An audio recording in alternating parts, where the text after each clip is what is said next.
Look, the Baltimore Ravens, I thought I was watching Survivor out there, okay? I thought I was watching Survivor watching the Baltimore Ravens this week because it didn't matter what came in their way. They found a way to win against the Bengals in a divisional matchup that, I don't know about y'all, but the divisional matchups, I tell you what, if you don't have a pulse or if you are not on the edge of your seat every time the Ravens play a divisional opponent, it don't matter. It don't matter if the team is good. It don't matter if the team is bad. The Steelers been bad for 4 or 5 years, and they still come out and play the Ravens tough. But this time it was against the Bengals, and the Bengals looked a little. I don't know what year was it, 2021 ish, a little bit. Jamar Chase looked a little old school Jamar Chase on the Baltimore Ravens secondary. We might have to talk about that one. We need to talk about that. We need to talk about how this schedule has been so far, how crazy it's been, and just not only from the 0-2 start that the Ravens had, but how they've gotten to a point of being over 500 and feeling pretty decent so far. We got to talk about it. I got to hear from you guys. I want to hear what you guys think as well. So be sure to let me know below. Are you satisfied with the Cincinnati Bengals win or the win against the Cincinnati Bengals that the Ravens just had in week 5? Let's talk about it. Let's get into the rest of the schedule as well right here on the Beat More Show.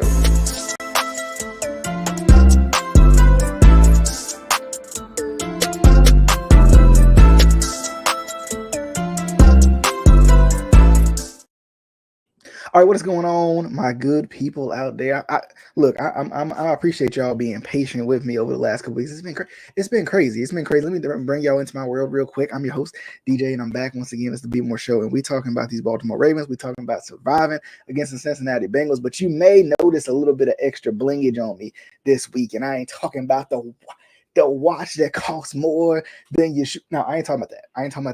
I'm talking about this right here. Okay, look. It's been a crazy couple weeks. I didn't went and got married. I didn't went on a honeymoon. It's been crazy, okay? So if I ain't been with y'all enough, just understand it was a lot going on. It was a lot going on. Anywho, we back and we talking about this Bengals game. I've been tapped in though, okay? I promise y'all, I didn't leave the Ravens alone. I've been tapped in, and it's crazy, man. I haven't had a chance to talk to y'all about the Bills game, and I haven't had a chance to talk to y'all about this Cincinnati Bengals game. Let's start with the one that just happened, where the Ravens had to survive against the Cincinnati Bengals. We talking about 41-38. We talking about no defense at all from either team. I thought I was gonna have to bring out my hibachi grill. How much cooking the defenses was getting going on this game, because there was no defense to be played. This was one of those games. Y'all remember the game? What was it? Was it the Rams? It was the Rams, and it was a Super Bowl matchup that year too. I think it was the Rams and the Chiefs.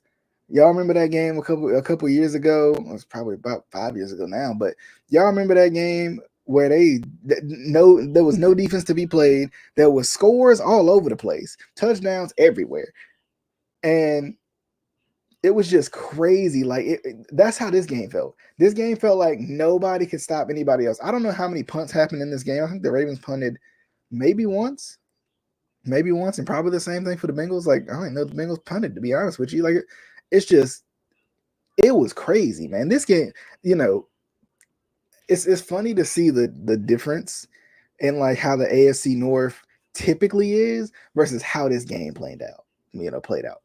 Because you got 38 points on one side and you got 41 points on the other side. And it's like we used to AFC North matchups going maybe in the 20s, maybe. Right. You're hard hitting, you hurting the next day, you hurting the next week, the fans hurting still after the game. Like that's what we expect from a Cincinnati Bengals Baltimore Ravens game. But this was nothing like that. And I think both offenses played well, both defenses not so much. And it's crazy, man. Like to see an AFC North matchup be this high scoring, crazy. But I will say, before I get into the nitty gritty of the game, I will say it's nice for the Ravens to be on this side of this type of game, if that makes sense, right? We talking about a game where you're down 10 multiple times, literally in consecutive possessions, pretty much, right? Like you go down, you score, you cut it to 3. They come right back with was that it was just that busted coverage on Jamar Chase, and it's like, I mean, it's like nothing was stopping either one of these offenses, and it's just crazy, man.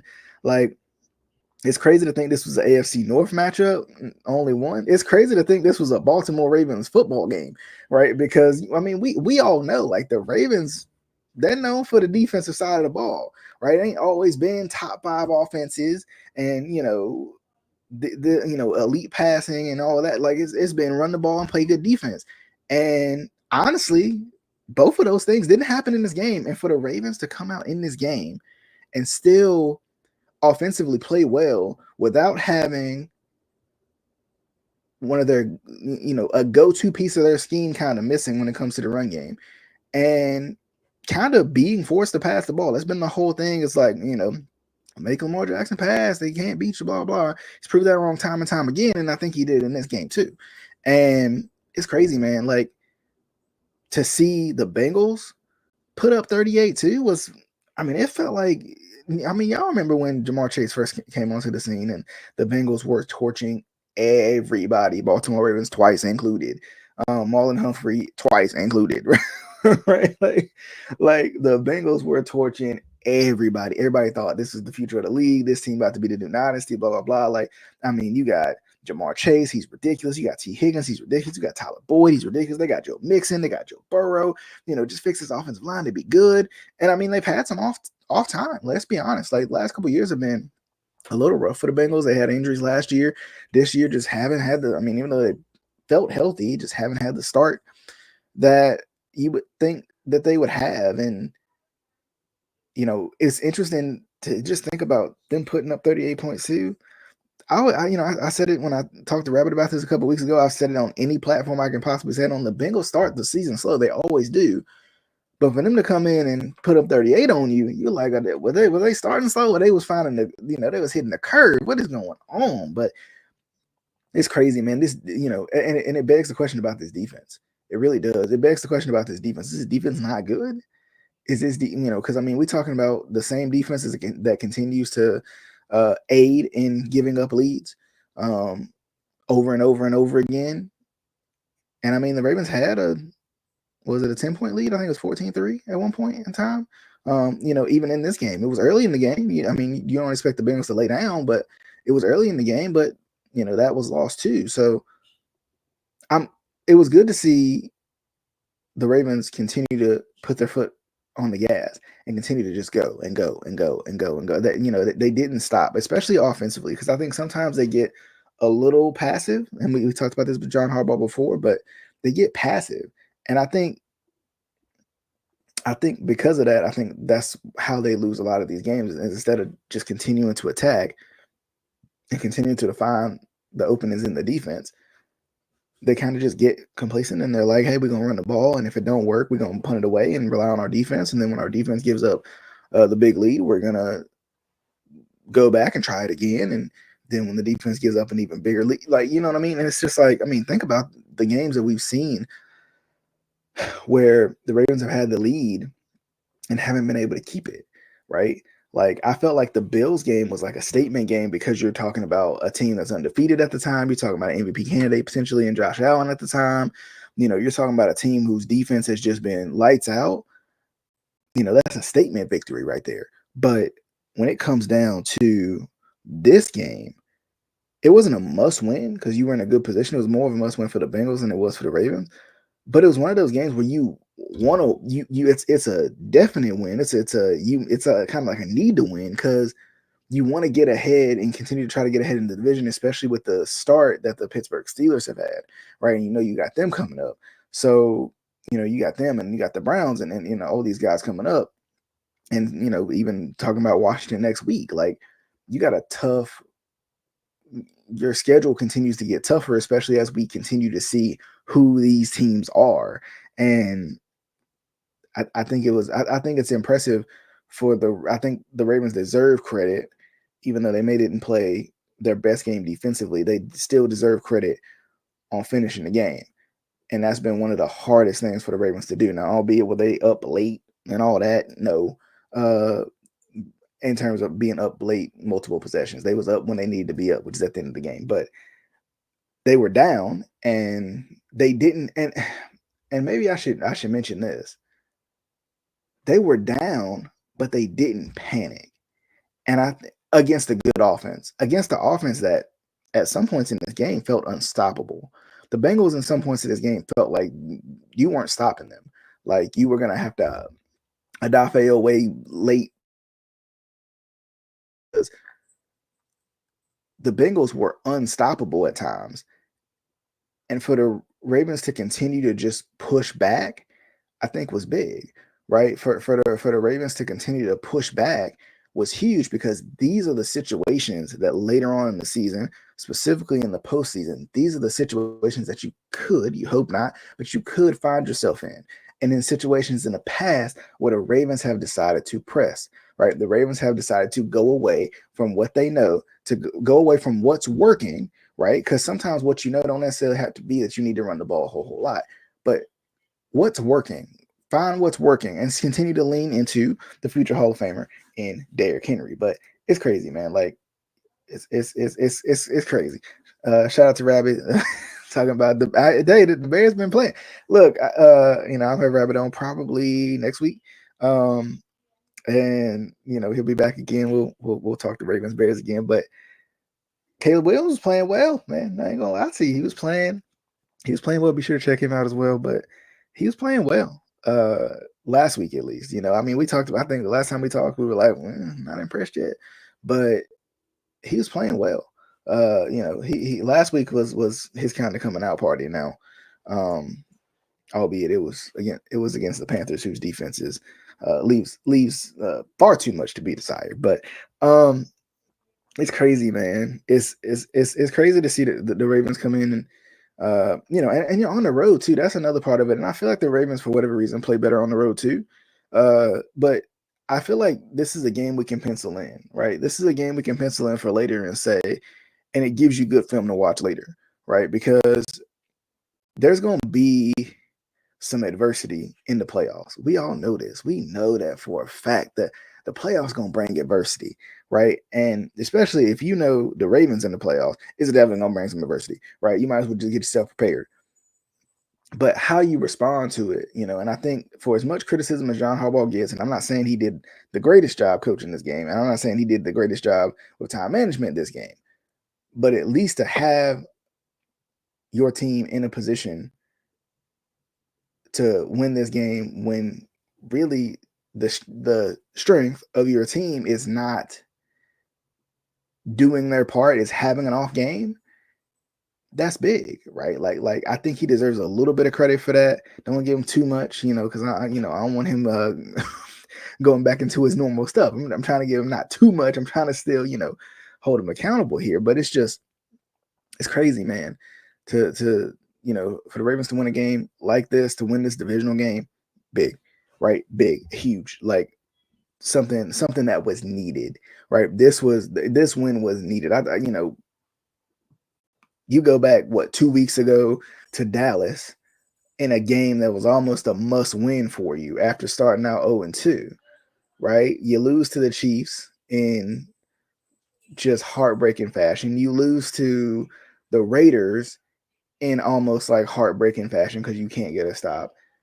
And then the Cowboys game almost turned into the same type of heartbreak that we're used to. You get up big, you do what you got to do, you can't put the game away, but you were able to survive. And that's big. And then you go into the Bills and you prove a point. You go into the Bills with a little bit of a chip on your shoulder. You go into the Bills game feeling like, are y'all sure about what y'all been saying about the Bills? And you beat them 35-10. And that's huge because the Bills at the time were probably playing the best football out of anybody. Let's be honest. Like, you wouldn't really say it's the Chiefs. I think the Chiefs have been up and down. They've just found ways to win. You're talking about undefeated at the time. You're talking about defense playing lights out. You're talking about offense playing lights out. Josh Allen not turning the ball over. And to play as well as you did and get yourself to 2-2 is big. And then you got the Bengals game where it's just a shootout. And I mean, like I said, I don't think the Ravens are really used to shootouts like that. Like not 41-38 shootouts. I mean, I think they're used to shootouts, but not necessarily that high scoring. And I think there was probably chances where the defense could have stepped up a little bit. They just didn't. And I think that begs the question too, like the Zach Orr situation, right? Like people wanna call for his head already, and people want to say, like, well, is Zach Orr the guy? Blah blah blah. But and I've been thinking about this, and lunch break hot take confirmed it for me too. I'm sitting here thinking Mike McDonald was the same way his first year. He had the same type of start. Like he had a rough start too. I mean, we don't forget Miami week 2, and we don't take that lightly. Like we was thinking the same thing. Like, all you gotta do is finish the game, and y'all can't finish the game. What is going on? The defense can't stop anybody at this point. The defense is blowing coverages all over the place. I mean, you talking about a young play caller, a young defensive coaching staff to begin with. It's gonna take time. And I think for me, it's easier for me to trust defensive struggles than it would be for me to trust offensive struggles. So sometimes offensive struggles like lack of identity, offensive struggles like lack of talent. Whereas, or you got one or two superstars that you just lean on so much. Whereas defensively, because of the Ravens' pedigree, defensively, you can start a little slow and be fine. You just got to be kind of like we talked about with the Chiefs over the past couple of years. You got to be a little bit opportunistic, right? You got to find turnovers when they're there. Shout out to Marlon Humphrey on that big interception, just jumping the route, just beating Jamar Chase to the route that they've been running all game long, right? Like, and that's the thing. Like sometimes you just, with the defense, you just expect eventually they'll make a play, right? Because that's just what the Ravens do. The Ravens defensively, even if they're not going to be great, they're going to find ways to make plays. They might not have a great night. Kansas City a couple years ago, they might not have the greatest night in the world, but they're going to find ways to make plays as Odafe Oweh gets the game-winning fumble and recovery. So it's one of those things where it's going to be interesting to see how it goes as it goes along, especially with Jaden Daniels coming into town this week. Not too far from down the road, but it's going to be interesting because he's been playing well, and typically I would take the Ravens defense against a rookie quarterback in every sense of the word, and I still will do that this week, but it don't make it an easy matchup. It don't make it an easy matchup, and it will be interesting to see how they play him. It will be interesting to see, if they're able to make him uncomfortable, get pressure on him, and see what the game plan is going into this game, because Jaden Daniels has been playing pretty lights out and pretty well. They may not have been winning every game,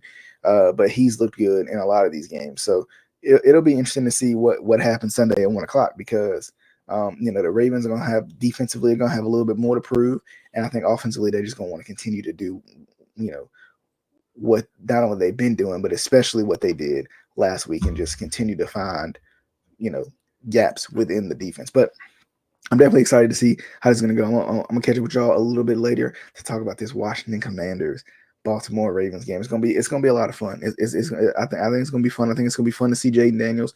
I haven't seen a lot of him. I mean, of course, I know how good he's been, and I've seen bits and pieces. I haven't really watched him for a full game, so this will be fun. It'll be fun to see Jaden Daniels, especially against what you hope to be a really talented defense in the Baltimore Ravens, and a defense that's pretty good at like disguising and stuff like that. So it's going to be fun. It's going to be a lot of fun to see what exactly the Commanders have in store for the Ravens, and if the Ravens can find a way to stop it, especially considering, because I mean, if you think about it, I mean, the Bengals was probably the Ravens' worst defensive game of the season.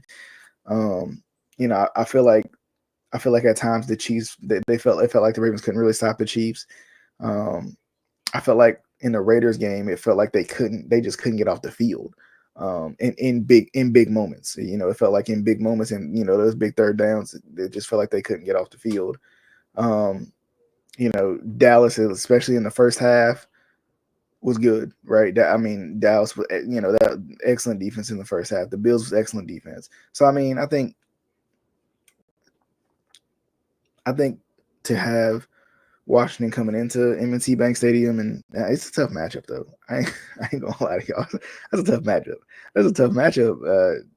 Just because of how they've been playing, and it's a much tougher matchup than you would have thought 6 weeks ago. What it would have been, even you think about 5 weeks ago or so. So it's going to be interesting. I'm definitely excited, but it's one of those. I always talk about these like business trip type or like business meeting, because you're in your own home this time. But I talk about these business meeting type games, and this is one of them where you just got to go in, you got to take care of business. You need to play well, you need to play clean, you need to take care of business and get on up out of there. But shout out to Juggernaut 097, my boy Justin. Them Chiefs is by hook or by crook. I tell you, by hook or by crook, they finding ways to win. Sometimes, you just got to be the ultimate opportunist, Justin. All right, what's up with the Ravens? They okay. They okay right now. They okay. They had a little rough start. If only Isaiah Likely wore a size 10 instead of 11, we'd be good, okay? Hey, we would be good. That toe would have been in there, all right? That toe would have been in there. He had the hands on there, but the toe, look, man. Look. But right. But it's just, I think, going back to your original question, it's just the defense right now. Right? I think we're seeing inconsistent defense from the Ravens, and that's surprising. Right? That's surprising. But at the same time, if history shows you anything, having a new defensive coordinator, especially Mike McDonald wasn't a rookie defensive coordinator, but he was still pretty young. Zach Orr is a rookie defensive coordinator, so it's like that stuff. It takes a little bit of time. It takes a little bit of time to get used to calling plays, to get used to putting guys where you want them to be. It's obviously a talented defense. It's just going to depend on what you can do with some of the other guys, right? With how you can use Eddie Jackson, how you can use Nick Ngakoue and these guys, right? Like how you can use some of these other guys outside of your main guys, and of course, Roquan Smith has to play better, so that's a little part of it too. But definitely hope you guys enjoyed the show. I'll see you guys on the next episode. I promise I'm getting out of here this time. I see you guys on the next episode of the Be More Show. We'll see you guys on the next one. And remember that the Be More Show is on all major podcasting platforms. So take the show with you, all right? Take the show with you, and we'll see you guys on the next episode of the Be More Show.